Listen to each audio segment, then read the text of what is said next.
The autumn wind is a pirate, bustling in from sea. With a rollicking song he tramples along, swaggering boisterously. His face is weather-beaten.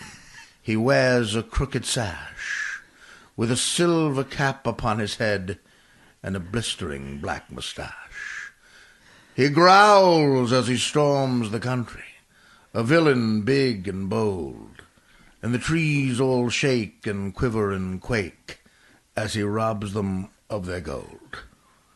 The autumn wind is a raider, pillaging just for fun.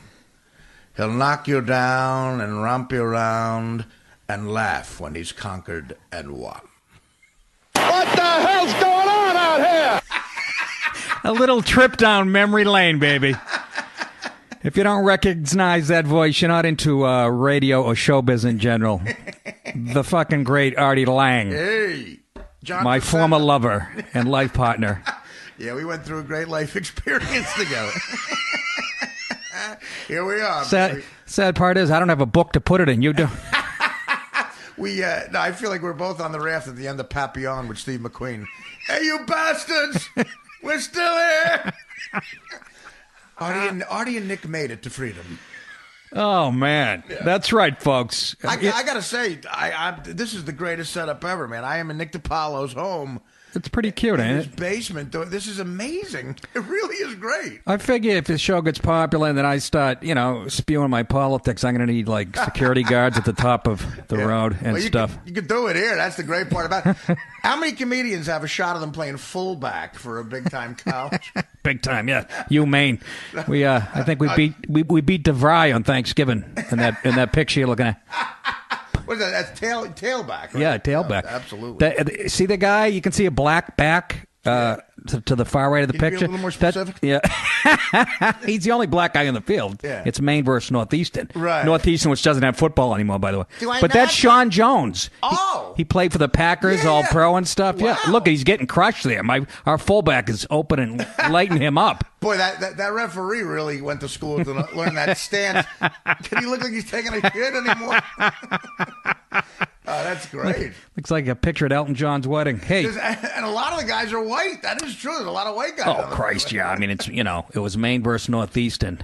And a kid spit in my face in that game on the second play of the game. I think you might have told me that. I ran out. He was a friend of my brother-in-law's brother. Okay. This guy, Gino, I think it was his brother playing for North, or his cousin, whatever. Right. But he was a defensive back. Second play of the game, I run a sweep out of bounds. We ram heads. Yeah, he gets up, he spits right in my face. Oh, what a jerk off. I kind of didn't bother me. I got to be honest with you. But let me get this out of the way. This episode of the Nick DiPaolo podcast brought to you by thebooks.com.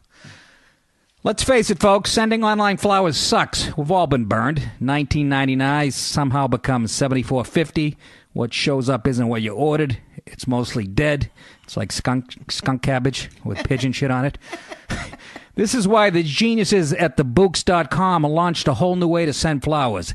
That's THEBOUQS.com, Books, because they took bouquets and simplified them. Thebooks.com sends flowers straight from sustainable farms located on an active volcano in South America. Seriously? Is this copyright?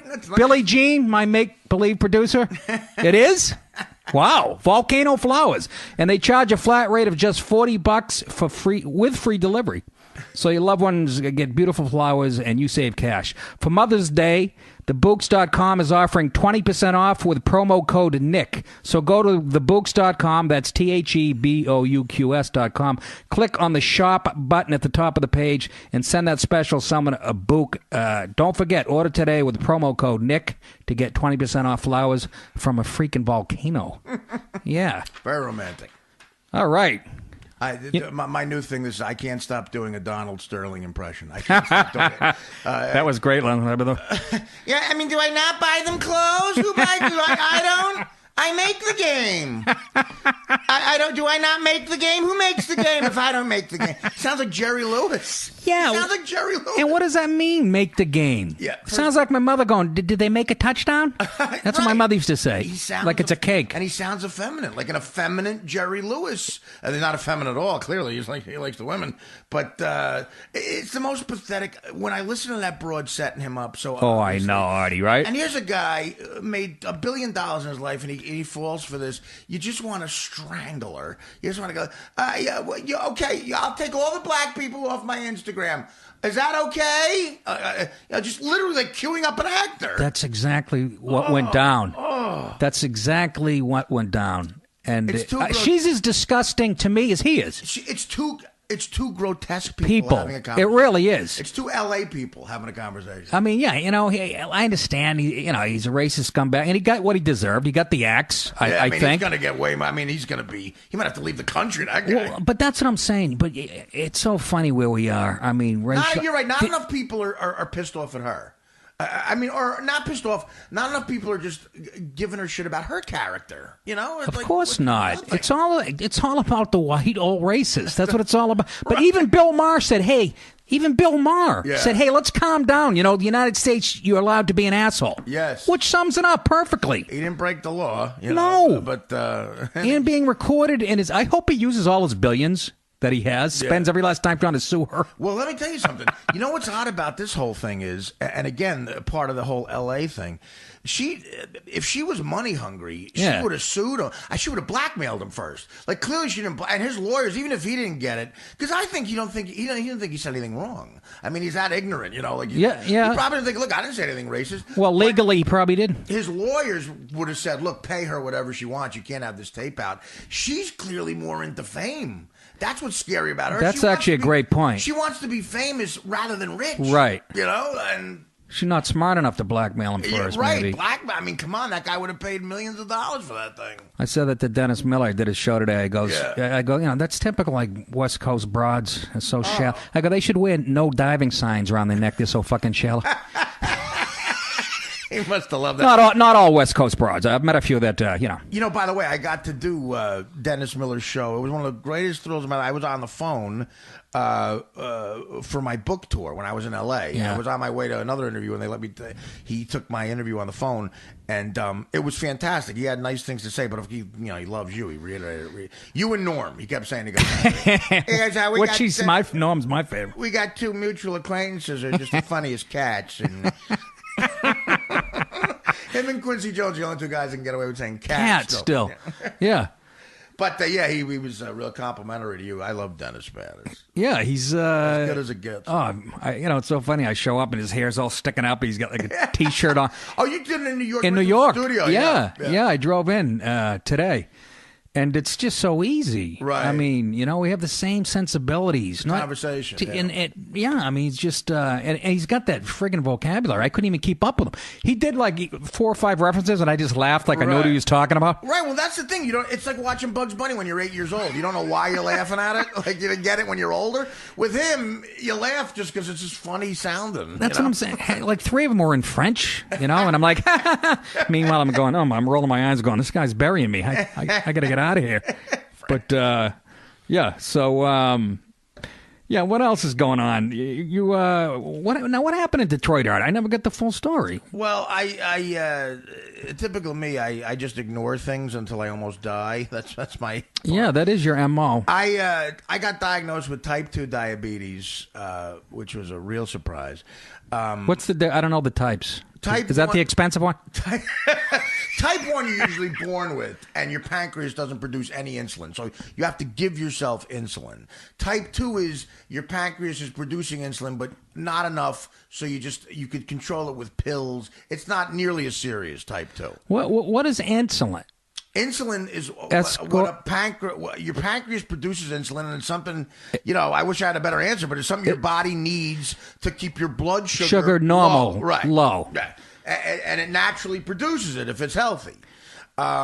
And if you're not born with it, you can give it to yourself by eating too many sweets and just living like shit and unhealthy. Well, that doesn't sound like Yeah, it. right. So after 44 years of living awful, I got diagnosed with type 2 diabetes. I gave it to myself. But I didn't have to take the needle, which isn't even a needle anymore. It's like just a prick? It's in a pen. Yeah, the doctor was a prick. It's in a pen? It's in a little pen, and you take it real quick. It takes 4 seconds. Where do you stick yourself? You could do it right in your stomach, and you could do it in your arm. Oh, please, believe me. But, with, I'm laughing at diabetes. With serious type 1, what happened was, so I had type 2 diabetes. And the guy goes, look, you can control this. It's even reversible if you have a good diet and you take the medication. Nick, I had to take 1 pill a day. When I was addicted, You've had practice. When I was addicted to painkillers, Yeah. I was taking 100 Percocet a day. I've told people that you've told me that, Yeah. and I hear you. Artie, I don't understand. No bullshit. I don't understand. How do you not OD? I don't get it. Let me tell you, I developed a tolerance. And, How though? And what? I don't know, Nick. I don't know. And my liver is fine. I couldn't eat 100 M&Ms. I'd be stuffed. Never mind 100 fucking pills. My liver's fine. And my kidneys are fine. The doctors, honestly, one of the doctors wanted me to sign my body over. Like, he wanted to look at it. I mean, I got that Native American thing going on. They have strong livers. But no, honestly, so I took 100 Percocet a day. I had a habit because I was getting it delivered. $1,200 a day was my habit with the. You also have to have a career to have that type of habit. I couldn't afford to be a diabetes. Daddy or Rob. Some people go to the sucking dick thing. Thank God that never happened. But 100 a day with the Percocet, I couldn't remember to take one good pill that I needed a day. I forgot him on the road. I wouldn't take him for 3 days. And that's not how it. The doctor would go, this doctor I have, he's great, but he's real condescending. He goes, it's not how it works, Artie. Was it Dr. Sterling? Yeah, that's what it sounds like. What, Artie? I don't give you clothes. I give you pills. So I didn't take the medication, and I ate like I eat, like French toast and syrup and on the road, and I would forget to take it. And this is what I was doing for, a year, basically. And it got worse and worse, and I was feeling more and more lethargic. My blood sugar was out of control. It was over 400. My blood sugar was almost... For Christ's sake. It was almost what Ted Williams hit in 1941. And my cholesterol was 402 when I went. You have the same numbers as BB King. Ty Cobb and BB King.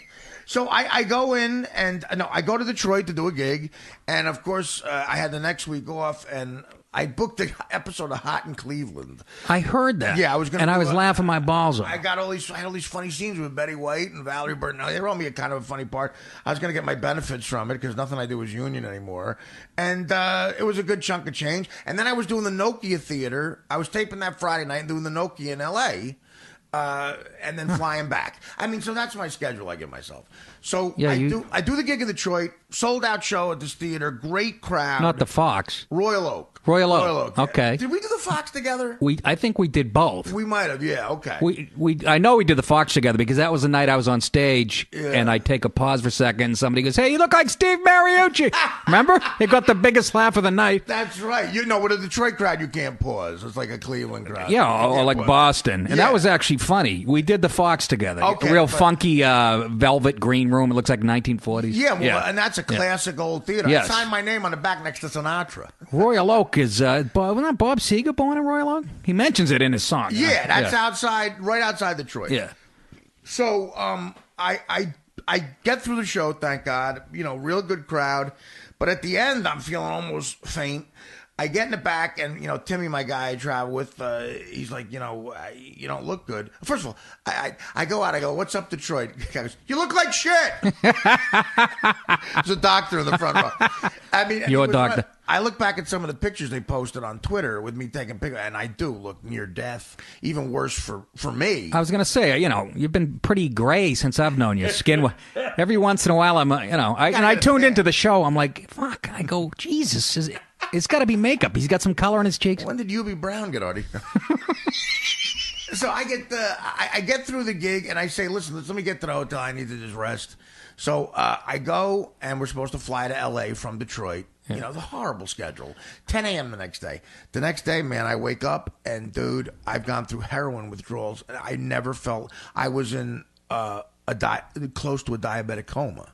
I had this condition, diabetic casitosis, they call it, and you're almost in a coma. And I had goose pimples, but I was sweating, and I said, listen, this is one of those awful things where I can't make L.A., we got to cancel shit or I'll die. If I got on the plane to L.A., the doctor thinks I would have died. Well, they would have had to land the plane somewhere.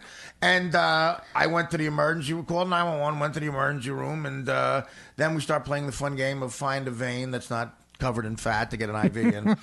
And that takes about 2 hours. And I was basically in the hospital for 9 days. And now where, in Detroit? In Detroit. Ooh, that's scary. Yeah, I mean, you know. Was it like a witch doctor and shit? Listen, these people, it was at a place called Beaumont Hospital outside of Detroit, and God bless them. They saved my life. The doctors were great there. And it took 9 days, but they adjusted everything. And got me normal for the first time. I'm probably healthy with a normal blood sugar for the first time in 2 years. And I feel 20 years younger. I lost 25 pounds in 3 weeks. I was going to say, you look a lot better than... Well, you know, I mean, how could I look worse? I 25 pounds I lost in 3 weeks. But why weren't you were you consciously not taking the pills? A conscious decision? I kept saying, look, it's the type 2, it's reversible, I'll be fine, in complete denial about it. And I just wasn't taking medication, and I was eating the worst stuff a diabetic could eat. Really? You weren't? I heard you were on the Gwyneth Paltrow diet. You were having like 3 peas and a carrot and fucking taking... Chris Martin's cock. And everything that... I've made fun of in my life and said was like gay, I have to do now, diet-wise. The gluten I got to look at. I haven't had a piece of bread or a soda in 3 weeks, which for me is like... And listen, I don't really... It's finally a wake-up call. Nothing was a wake-up call for me. I never want to go through what I went through again. So that's saying a lot. I mean, yeah. Because everybody knows from your book has chronicled what you... I'm on a strict diet now. That scared the shit out of you, that diabetes. It did. Because you could lose a foot. You don't die. They take your leg first. You go blind. And I'm like, come on. Well, I said to a late great friend, Patrice, I told you that story. Right? I said he came to the... I was doing my pilot for VH1. Greatest story. And he comes from having a physical. And I go, how'd the physical go? He goes, Nick, man, I get 7 of the 10 things that kills niggas. And I'm like, is handguns one of them? No, mother... And he goes, diabetes. He's talking about diabetes. I go, and I said to him, and this joke, he laughed, so I still tell it. But I go, how do you know when you're a blanca? How do you know if you get diabetes? How do you know your feet start turning black? And he laughed till he almost cried. Legitimate question. Yeah, it is a legitimate question. Patrice was how the whole world should be. The conversations you and Patrice had is, if the whole world were like that, everything would be fine. Would be fine. It really would. I got a feeling he's looking down, laughing at me because of the damage I did myself on Tough Craw, and still having his balls up. That guy was made out of mortar. You couldn't hurt him. If it could take, you couldn't hurt him. Well, also physically, if it could take him out. You know, diabetes without question had to do with the stroke he had. It's scary shit. So, I mean, I'm on a, I don't eat sugar and no carbs, no sugar of any kind. And you know what? It's not bad. I could have a steak and a nice salad on the same plate with oil and vinegar on top of it. No, absolutely. And the problem is I don't drink any flavored drink. I missed out. I can't have soda or juice, so I just have water. I got to find I hate fucking water. Yeah. It's the best thing in the world for... I'm forced to drink it now with meals. So that's what happened. I got back and I canceled 2 other gigs. The doctor said I canceled Milwaukee and Minnesota coming up, and I'm back at it in June. You know? Wow. And good for you. That's what happened.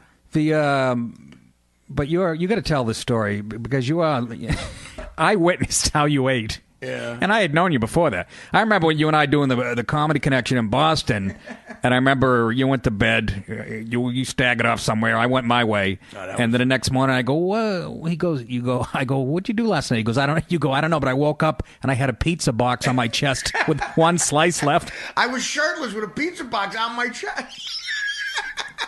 And like there was crumbs in my chest hair, and you got to pick them out. Real good. So some comics have a story where they're waking up next to Twiggy in the 70s or yeah. Joey Heatherton. I'm waking up with a pepperoni and sausage. I'm in Tempe. I'm such a puss. Like I'm just the opposite. I ordered a mango tower with Well, avocado mango tower. When in Arizona, what the hell? But talk about. I wish there were some hot chicks in Tempe, Arizona. Oh my Jesus H Christ, Yeah, It's Arizona State. What a place that would be to go to school. Well, I know. The stadium's right around the corner. That's how dumb I am. This is how I don't even leave my room when I go anywhere. Right. I didn't realize, where the Sun Devils play football. Gorgeous. You can hit it from the Improv, though. Right. Stuttering John once talked me into jogging one Saturday morning. Up that hill? Up that hill. I was with you. Artie, I'm going to go jogging. Artie, I lost the check. But were those not the funnest years ever? Those are the best. Those are the best trips. The years we were on the road with John. Otto and George just died. I know. And George, I assume, died too. But no, Otto, it reminded me of that trip to Philly in the snowstorm. What do you think the first thing I thought of? That's the first thing I thought of. I'm talking to Otto in the back seat. It's really... He's got George with him. He's got the dummy in the box. That's right. You're next to him. We're in a snowstorm doing 5 miles an hour down to Philly for a gig. Yeah, ball tires on John's truck. We slid through a red light. John's truck smelled like dirty diapers. Not even a little bit kidding. And it was dirty diapers. Yeah, it didn't just smell like it. It was. Spilled milk and dirty diapers. And Sal the stockbroker. And his feet. I know, but John was half Puerto Rican and half Danish. When I got in his car, I would go, or in his house, I would go, John, did you get any of the Danish? Even a little bit of it? Even a fraction of the Danish? Remember what I said with the smell? Did they find amber back here? So you're getting more and more pissed off. I couldn't stop laughing. I'm in the passenger seat. It's George Otto's dummy in his box. Otto protecting it like it's a diamond. You, Sal the stockbroker, Governale, me and Stutter and John going to the Electric Factory in Philly a blizzard for a Christmas stand-up show in a blizzard, doing 5 miles an hour down the Jersey Turnpike. Took us like 4 hours to get to Philly. If you don't think that was funny, and I was trying to talk to Otto, right? And he'd engage me, but at the end of every sentence, he'd quote the Raging Bull, this one line. That's what he was like, yeah. He kept... I talked to him about, so you get many gigs? Yeah, I do stuff in the city. And then he goes, when I get the belt around me, that's when I fucking fool around.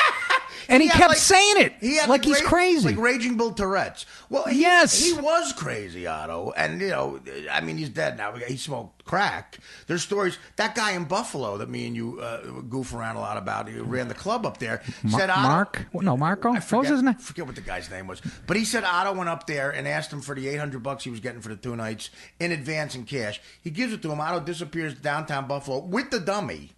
Never shows up for the gig. He went to score. Never showed up. He never came back? No. He took the dummy to go get blown. I wish I had that type. I think his heart exploded while he was sleeping. But, what was the final verdict? I didn't know. He had a heart attack. Did he? Yeah. He might have been drinking. I don't know. But listen, Otto was a good guy. He was a good guy. Off stage, he was kind of a gentleman.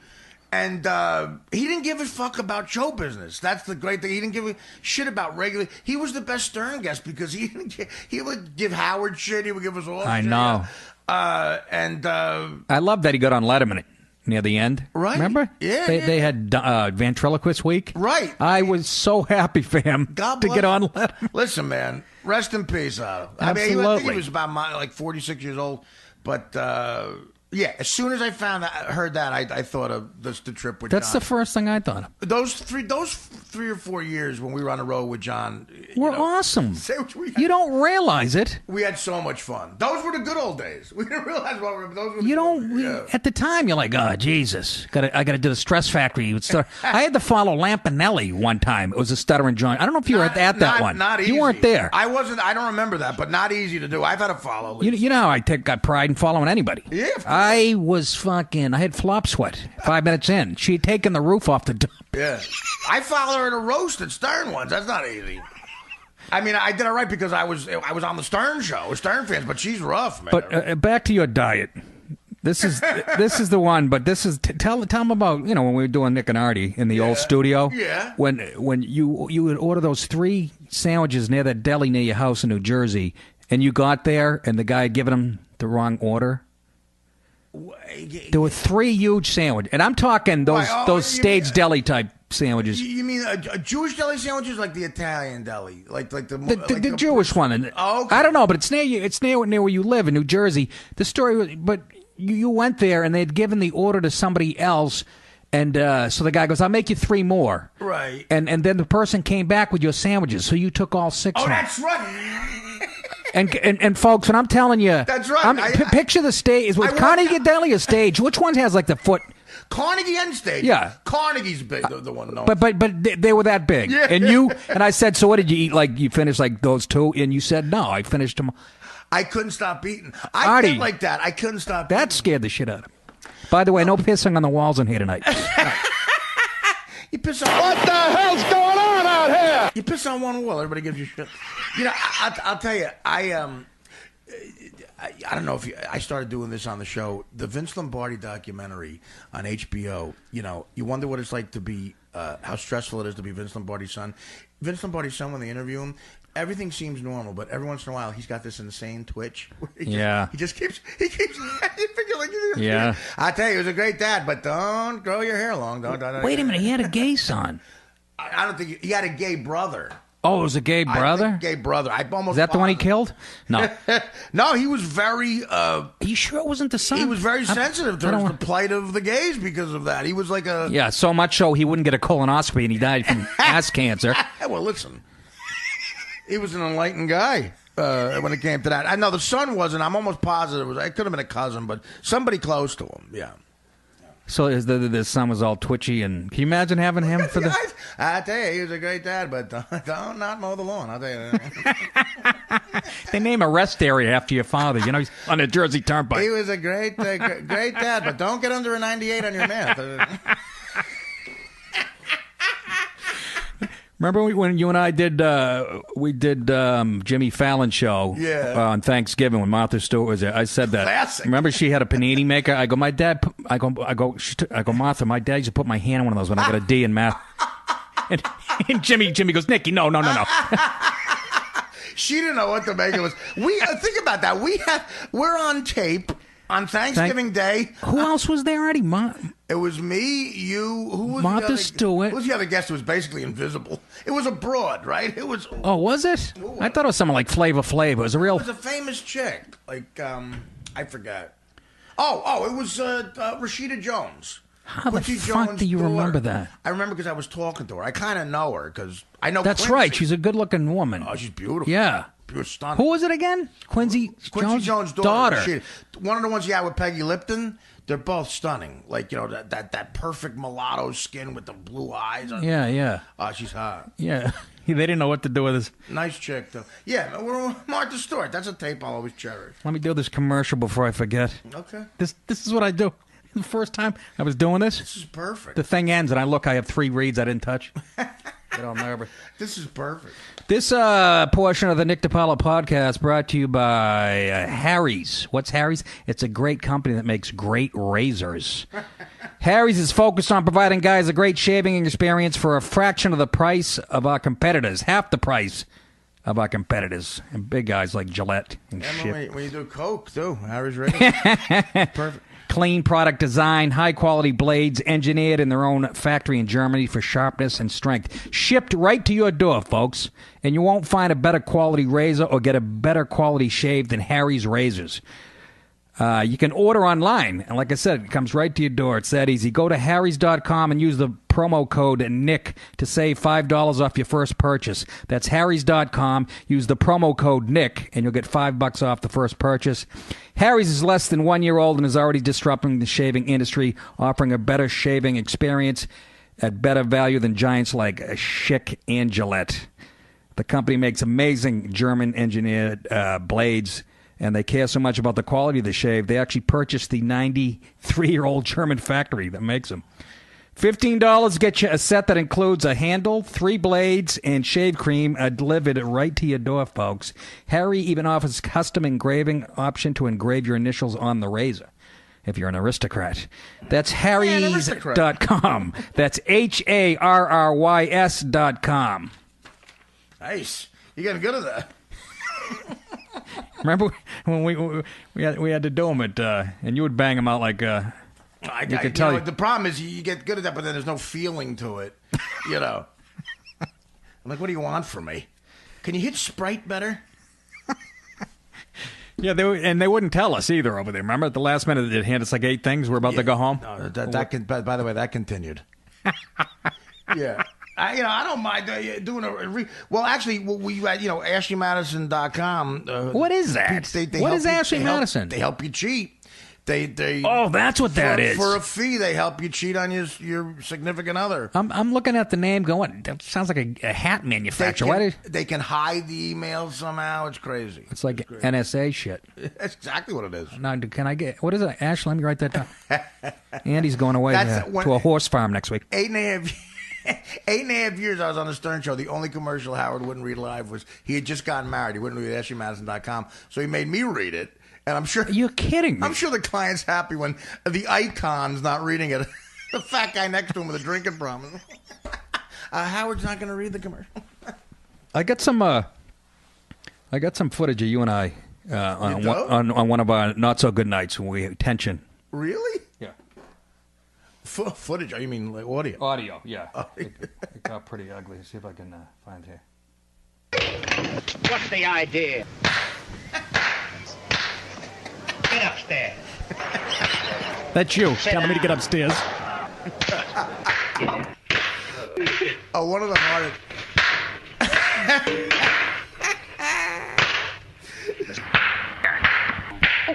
One of the hardest you ever made me laugh in the years. Buscetti had just started. He's telling the story. One of your throwaway lines that killed me.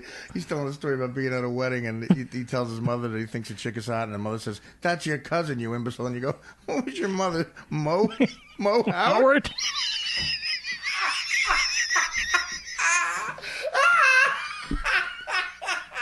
was perfect.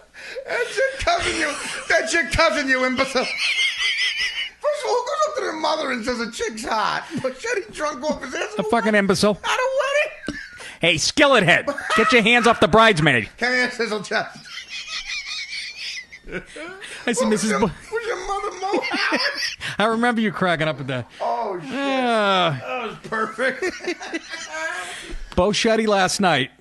Great, but you were so good last night, dude. You were so you handled everything so well. I was happy with last night. It was dude, you handled it all though. The beginning, the monologue, thank you. You make it look too goddamn. The callers were really touching, man, and a lot of them missed you, which was I was happy.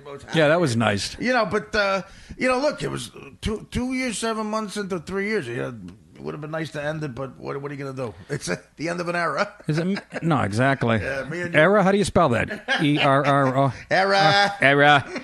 Is it me or is Rod from Bayside a little bit of a genius? Oh, my God. I had never. He's got a lot of time on his hands. I had never heard that style of using the person's voice to call the person. I didn't understand it. Andy had to explain it to me. I go, what's he doing? I had to explain it to Al Abdullah. He was like a genius who went to Duke. It's incredible. It's incredibly funny, and what an idea. He claims he invented it. I don't know. But that guy went to Duke? Al Abdullah did. He was a basketball player? Basketball player. I like that guy. Great guy. Oh, my God. He was a good guest on the show. I would have never guessed Duke by the way he's dressed. I thought he was like from Queens, and I didn't really know. He's from Montclair, New Jersey, by where I grew up. He's from North Jersey, but he was such an amazing player. 7-footer in high school. Got recruited by everybody. 7 feet? Just about, yeah. Got recruited by Duke. Went to Duke. Played with those great Duke teams, 91, 92. Yeah. And played in the pros for like 10 years. I didn't even realize that. 10-year pro. Figure, you think about it. Sitting next to Richie was, 7 years of fullback. Who I'd like to meet someday. Because he seems like a likable... John's a good guy. He's just a good guy. Real good guy. And, when he talks football, it's interesting because who knows more about it. And you're right. You mentioned this to me off the air talking about him. You said, you know how tough you got to be? 7 years of fullback in the NFL. Folks. He played for Al Davis and then the Eagles. I mean, come on, man. Fullback. You know you're doing your fullback? Yeah. You take on linebackers head on on ISOs and sometimes run into guards. And that's what he did at Fearless. And his head would bleed. He was famous for that. I remember that. Yeah. He went to Stanford. I remember. And that's the other thing about him. Started in Michigan, transferred to Stanford as an English major, graduated from Stanford. I know. Majored in English. I know. He said invective last night. I thought that was you that said invective. He said invective. I almost had a heart attack. But yeah, I remember him telling a story about when he gets excited, when he gets angry, he actually gets a hard on. Get a hard on, yeah. That's a football player. That's what you can't make that up. And he played for Gruden. So he's got the best Gruden stories. He introduced me to Gruden at the draft, which was one of, I think John Gruden, he's one of my favorite people on the planet. What was the thing that I can't remember the play that you and I used to do? Remember Spider? Two-eyed banana, something like that. Exactly. I mean, Spider two-eyed banana. That's Have you seen Caliendo doing them now? Oh, it's perfect. It's perfect. Yeah, perfect. But that quarterback show Gruden has, he had Andrew Luck on. Andrew Luck, you can see, is physically afraid of him. Yeah, he did. Come on, Andrew, Spider two-eyed banana. But he's got that fucking lurch. I don't know what to say, Coach. Spider two-eyed banana. I'm afraid of you, Coach. I don't know. Gruden, I wonder what he must have played, right, in college. You think he played? He seemed like he'd be a tough little prick. I'm sure he was a player. I don't know what level he got to. Yeah, I'm sure. But I figured this, but Richie confirmed that the players would walk through a brick wall for the guy. You know, for Gruden. Yeah, won a Super Bowl, didn't he? Players guy. Yeah, with Tampa. Yeah, that's saying something. Controversial thing. He played the Raiders, who he had just left coaching. Oh, that's right. Knew all the plays. And that was the Super Bowl when one of the Raiders played the nose guard didn't show up. The center. Maybe it was the nose guard. No, you might be right. No, it was the center. It was a center. He was a bipolar. Went off his medication. Was in Mexico drinking when the coin. Can you? Why isn't that a movie or a book? Claimed he thought the game had already happened and he was celebrating and they won. Boy, I might use that. Was it bipolar? Which is great because they lost. He had a much better time. Can you imagine?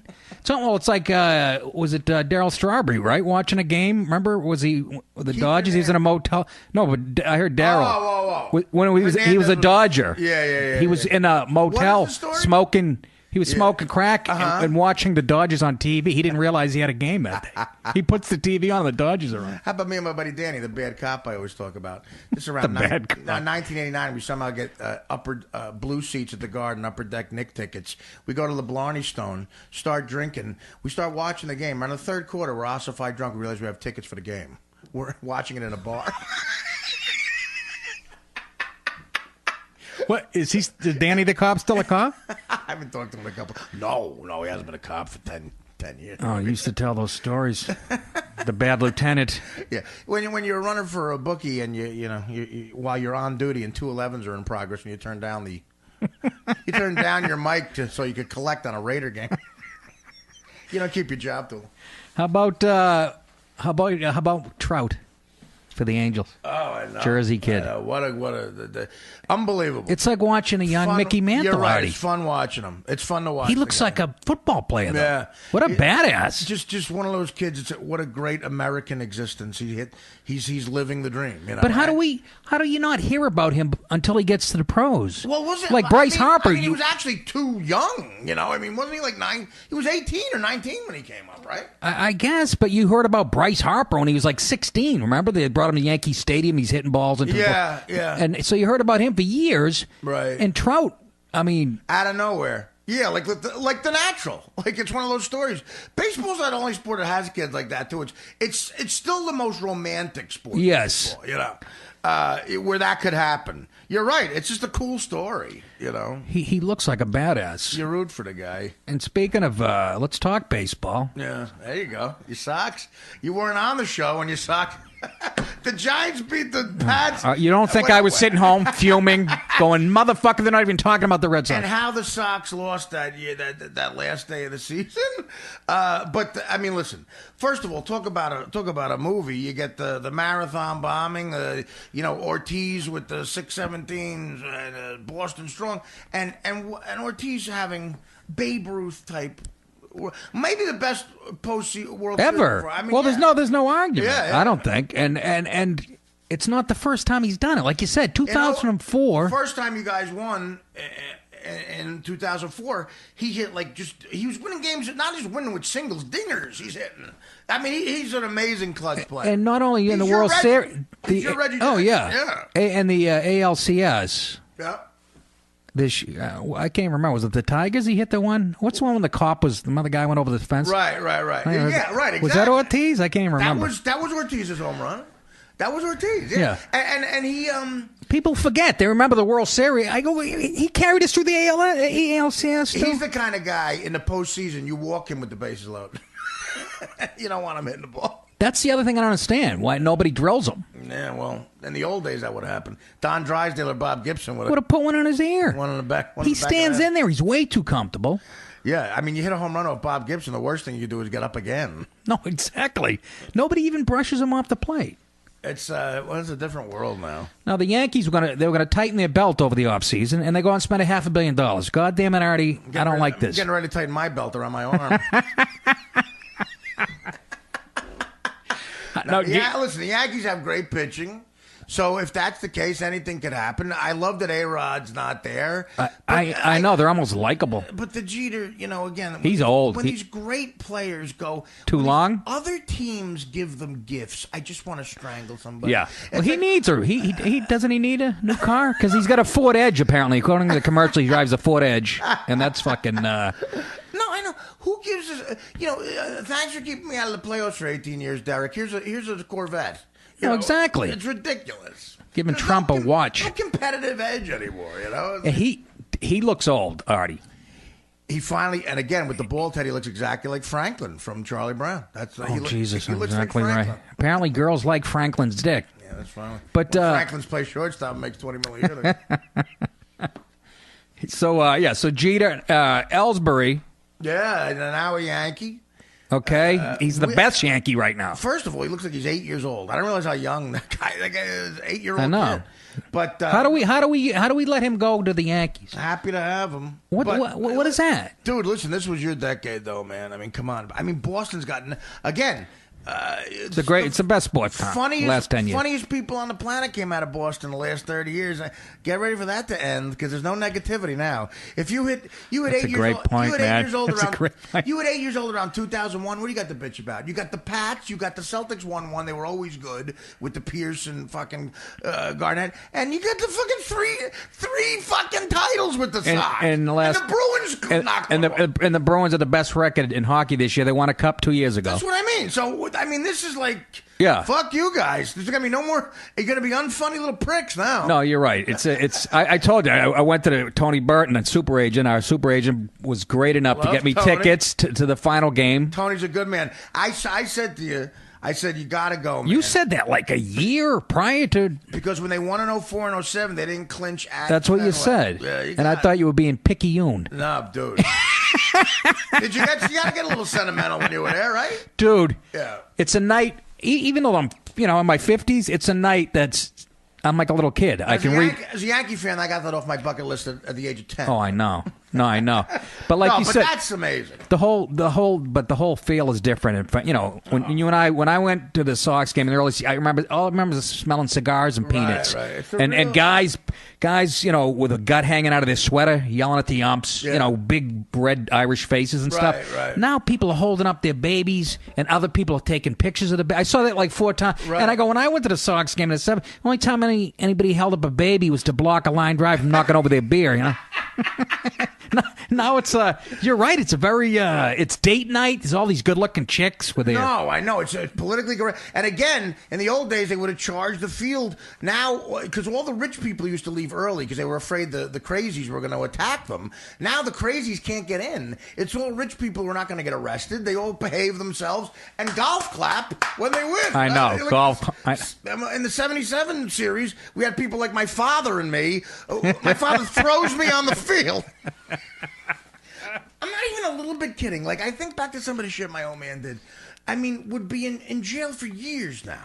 Years. He threw a 10-year-old on the fucking And it field. didn't affect you. Look at you. He said he always had me. Didn't affect me, yeah.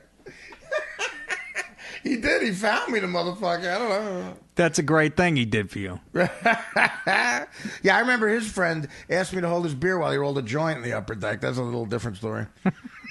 The last time me and you were at Fenway, we held up a baby to throw it at Melrose Larry Green. Oh, my God. He found us. It was against the Braves on a beautiful Saturday afternoon. You look at me, and a great Artie line quote. It's a perfect day. The weather's perfect. Fenway's full. It's against the Braves. National TV. You look at me and go, and this is why the fucking terrorists can't win. Yeah, you're right. That's America, man. What's better than that day? Except the fact that we had 3 shows to do that night at Comedy Connection. Well, John was going to do 2 minutes. John doing 2 minutes up front and getting 80% of the door. Not that dumb, is he? Guys, do you think I should switch around the order of the Gary joke? Guys, I forgot to tell you before the first of the 3 shows, we're having dinner with Oedipus. Oh, that was the night I kicked him in the ass. Oh, dude, I'm walking behind. No, I did not mean to kick him that hard either. I really didn't. We're in the north end of Boston, going to an Italian restaurant. John makes us go. The general manager of BCN, legendary place, legendary guy, Oedipus, good guy, but John makes us go to dinner with the guy before we got 3 shows, and Nick and me are the ones who have to work. John's hosting for 5 minutes, and we have to do, You had to do the yeoman's work, I mean, following me in my hometown. I mean, yeah, that's always fun. And, you did. The walls moved when you were on stage. But, so we're aggravated already because of that. It's freezing cold in December, and John's going the wrong way every direction, and you're slowly getting mad. You look like James Gunn getting mad in the Gambler at the banker. He didn't know where he's going. You were getting madder and madder. I said, something's going to happen here. I'm walking about 5 feet behind you guys, and you kicked John in the ass, and it hit him like you just whap. And he almost fell over. So now you guys start to wrestle. I didn't even think about breaking it up. I said, I'm letting this go. After seeing him fight Cabby, I'm sort of... John's got retard strength. We've always known that. Yeah, absolutely. But I didn't mean... I sort of misjudged. Yeah, it was going to be like a fake karate kick, but I put my foot halfway up his ass. You really hit him. And you were belly laughing. And John in the back goes... But it ended when you had him in a headlock. It was clearly over.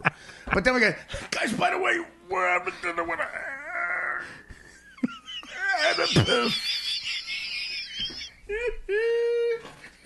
Again, great night, memorable night, right? I mean, those friggin' gigs. Fun. The classic night when we're stopping in your hometown and I'm heating up a burrito and John takes a shit 2 feet from the burrito. In Danvers, my hometown, we stopped to get gas. Yeah, and that's about 2 a.m. and John comes out. The toilet's still flushing. He comes out, so no chance after shitting. He washed his hand. He picks up my burrito and goes, "Can I have a bite?" I said, "Why don't you keep that, John? Why don't you keep that one? The shit particles all over it." And they call the cops on us. Yeah, they called the cops because I was being... You were being a little rowdy. Being loud. And was that the trip that John lost our check? Which one didn't he lose our check? John lost the check coming back from another classic night, Washington, D.C., when we had the hand sign woman, the woman doing the deaf signs on stage. Christ. We did George Washington University in D.C. And it was great, I remember. Drove back because the next day was Martin Luther King. We had off, and we said, fuck it, let's not stay here. We're at the Watergate Hotel, right? That's right. Stayed at the Watergate. I flew up from Boca to gig in Boca Nuts the night before. And we drive up, and John gets out to take a piss, loses the fucking check. A $10,000 check he loses while he's pissing on the side of I-95 somewhere in Delaware. And then at the end he goes, I don't know, it's going to take a while before I can pay Nick. I'm like, why? He goes, I'm putting a new floor in. I'm like, Johnny, Nick gives a fuck about your new floor. And this is what he does for a living. He's a comedian. You gotta pay him. 3 different times. Not once, not twice. 3 different times he left his wallet in the airport bathroom, and I went in and got it. Came in after him. How about cabs? He would leave him in cabs while he's getting out. You're behind them. And didn't he drop a check in the snow? Remember that one? Where were we coming back from? Was that Poughkeepsie? Well, this wasn't the snow, obviously. It was San Diego. I stayed out. After John went home, and I come back at 4 a.m. to the hotel. I'm walking through the hotel lobby. I see something on the ground. It's the check made out to John, a $10,000 check. I pick it up. He dropped it on his way to his 2 hours before, on his way to his room. I said, I'm going to see how long it takes. He didn't notice it till Monday. Monday we're at work at the Stern Show about 7:30. He goes, "Oh, you didn't find the check, did you?" That's exactly. John, now you're asking me? It's fucking 2 days later. He dropped it in the lobby at a fucking Hilton in San Diego. Some of the best gigs we ever did. Nah, some of the best times. Just laughing. Me and Artie would go up to Buffalo, and I'd call Artie's room, and I go, look at the classifieds in Buffalo. You can get a house, 14 bedrooms, with a whole Mexican staff, indoor, outdoor pool, 71 acres for $11,500. Buffalo, one of those only towns, you get an indoor above-ground pool. Yeah. They loved us. No, they did. We should go back there. Everybody in Buffalo. That's a good comedy town. Greatest crowds. Right? Oh, the greatest crowds, man. Making some decent money, kicking ass, killing. How about, Artie, you got Crash and Burn? The paperback of Crash and Burn comes out June 3rd. Thank you. And was that another New York Times bestseller? it made the bestseller. It got up to number 8. How much fucking money do you have? 2 in a row. Well, listen, $1,200 a day on Percocet. And insulin's not exactly free either. But no. Listen, the books have been good to me, man. I can't believe it. It was a surprise without being on Howard every day to make the bestsellers. So I really appreciate the fans. Joe Buck did me a solid. He wrote the foreword. Yeah. And only book to beat it, Killing Jesus. I did beat it. And then I'm taping a Comedy Central special in June. It'll air in September. I know. So I got some shit going on. I know. So I'll be around. I got gigs to warm up for that. And hopefully, I don't know, maybe Nick and I are talking about maybe doing a couple of... I think we should go back. Why not? Right? On the road. A couple of theaters. Maybe even call John to MC. John, by the way, was going to... If I made it out to L.A., by the way, John was MC. It was opening up for me. Are you kidding me? He called me. Does he still do stand-up? He says, I got a tight 45. No. 45 what? He was going to open Seconds? Up. He was going to open up for me. So he's around, Nick. Me, you, and him can do a show. Remember how mad he got when I said... I said, you're not a comedian. You're a radio personality. Remember? He gets so mad. It actually hurt me. It bothered me that that it hurt him so bad. Right. I thought it would roll off his back. I thought he knew that. Listen, you're telling guy's way more famous. He's had a better career than I'll ever have. I didn't think it would bother him. You're telling him a fact, Nick. I go, you don't do what I do for a living. I mean, compared to you, a comedian, the guy. He was incredulous, Artie. I've always said that John's the reason we fought the Revolutionary War. Never has someone done so much with so little. He is not a musician, can barely play an instrument. He had a major record deal at a major label. He is not a comedian. He headlined every major club in the country practically. And he's got a speech impediment. He got the single most coveted voiceover job. No, I know. It really is. I mean, come on. He's America. What's the Puerto Rican version of a leprechaun? He's got a horseshoe up his ass. You're right. He's the reason. He's America, man. We got to talk about the last time. It wasn't the last time you here, but maybe 2 times ago when my buddy Mike Baker of Mike Baker Media. Baker, sure, yeah. God bless him. He was pushing the envelope. He had us on something called like Blog TV or something. Yeah. Blog Talk TV. It wasn't Blog Talk Radio. It was something. We did it upstairs. And it was a disaster only because of your popularity. You crashed the system. Nobody was prepared for it. Do you remember? It was. I felt so bad. You drove all the way. Dude, it was anytime hanging out with you was fun. I don't care. We start the show. That was 6-7 years ago, maybe. I don't know. I don't know anymore. I don't know the difference between 2003 and 2009. They're all blending in. I don't know the goddamn difference. With me too, yeah. I was definitely still on Stern, and it was a couple years at least before I left. But we were on the air for like 4 minutes, and blue smoke starts coming out of the back of my laptop, and Mike's running around. I felt bad for Mike because he knows what he's doing. He knows his stuff. Yeah. But there was so much. It wasn't ready for the right what you brought. And remember the kid knocking on the door, one of my neighbors with meatballs. That is funny. Who loved you? He had meatballs. I didn't even met the kid. Why not? They live in our neighborhood, and first time he ever knocked on my door is to bring you meatballs. That's hilarious. Listen, if you're gonna knock on the door, bring meatballs. I felt so friggin' bad about that. That's fine with me. So, what the hell else did I want to touch on?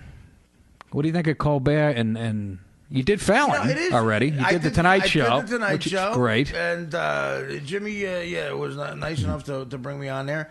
And he's good to me. I mean, listen, Jimmy's kicking ass, and it could not happen to a nicer guy. God is. I know he really is a sweetheart. He's one of those guys you root for, Jimmy, and he's so talented.